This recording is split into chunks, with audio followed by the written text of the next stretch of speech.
ಮಲ್ಲಪ್ಪ ಹೊಂಗಲ್, ಮೂರನೇದು ನವಲಿಂಗ್ ಪಾಟೀಲ್, ನಾಲ್ಕನೇದು ಆಯ್ತಪ್ಪ ಅಂದ.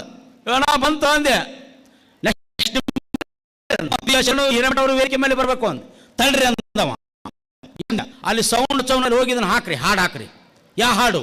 ಸಿಂಹ ಸಿಂಹ ಸಿಂಹಾದ್ರಿಯ ಸಿಂಹಗಳನ್ನ ಹಾಡ ಜನ ಹಿಂಗೆ ಬರ್ರಿ ನೀವು ವಿಡಿಯೋ ಮಾಡ್ತೀನಿ ಅಂದ. ಆ್ಯಂಗಲ್ನಾಗ ಸಿಂಹ ಕಣಕಿಲ್ಲ, ನಾನು ಆಣಿ ಕಣಕ್ಕೆ ನಾನು. ಬರ್ರಿ ನೀವು ಅಂದ. ಹಾಡು ಹಚ್ಚಿ ಅವ್ನ ಕೈಯಾಗ ಕೊಟ್ಟ. ನಾ ವೇದಿಕೆ ಮೇಲೆ ಬಂದ. ಸಿಂಹ ಸಿಂಹ ಅಂತ ಬರಲಿಲ್ಲ. ಅದು ಏನು ಬಂತು? ಒಲಿ ಗ್ಯಾಸ್ ರಿಪೇರಿ ಮಾಡೋರು ಬಂದ್ರಿ, ಒಲಿ ಗ್ಯಾಸ್ ರಿಪೇರಿ ಮಾಡೋರು ಬಂದ್ರಿ. ಸಣ್ಣ ಗುರಿತಿದ್ರೆ ಗುಟ್ಟು ಗುರಿ ಹಿಂಗೆ ಮಾಡಿ ಕೊಡ್ತಾರ್ರಿ.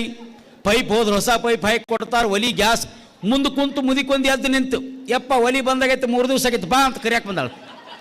ಇದು ಹಾಸ್ಯ. ನಾನು ನಮ್ಮೂರೊಳಗೆ ಆ ಊರು ಸೊಸಿ, ನಮ್ಮೂರು ಸೊಸಿ ಆಕೆ ನಡ್ಕೊಂತ ಹೊಂಟಾಳ. ಎಮ್ಮೆ ಮುಟ್ಟಿ ನಮಸ್ಕಾರ ಮಾಡಿಬಿಟ್ಲು. ಅಯ್ಯೋಯಪ್ಪ ಅಂದು ನಾನು. ನಿಂದ್ರ ಬೈಲೆ ಯಾರ ಮನೆ ಅಂದು? ಇಂಥರ ಮನೆಯರಿ ಅಂದು. ಅಲ್ವೇ ಆಕಳ ಎತ್ತು ಮುಟ್ಟಿ ನಮಸ್ಕಾರ ಮಾಡಿದ್ನಿ, ಎಮ್ಮೆ ಮುಟ್ಟಿ ನಮಸ್ಕಾರ ಮಾಡಿ ಲೇಯವ್ವ ಅಂದು. ಅವ್ರವ್ರ ದೇವ್ರು ಯಾವುದೋ ಅವ್ರು ನಮಸ್ಕಾರ ಮಾಡ್ತಾರೆ ರೀ. ಮತ್ತು ನಿನ್ನ ಪಾಲಿನ ದೇವ್ರು ಯಾವುದು? ನನ್ನ ಪಾಲಿನ ದೇವ್ರು ಎಮ್ಮೆ ರೀ. ಹೆಂಗೆ? ಮೊನ್ನೆ ಹೊಲದಾಗಿ ಎಮ್ಮೆ ನಮ್ಮ ಎತ್ತಿ ಹೋಗೋದೈತಿ ರೀ, ಅದಕ್ಕೆ ಅದ ರೀ. ಆತ್ಮೀಯ ಬಂಧುಗಳೇ,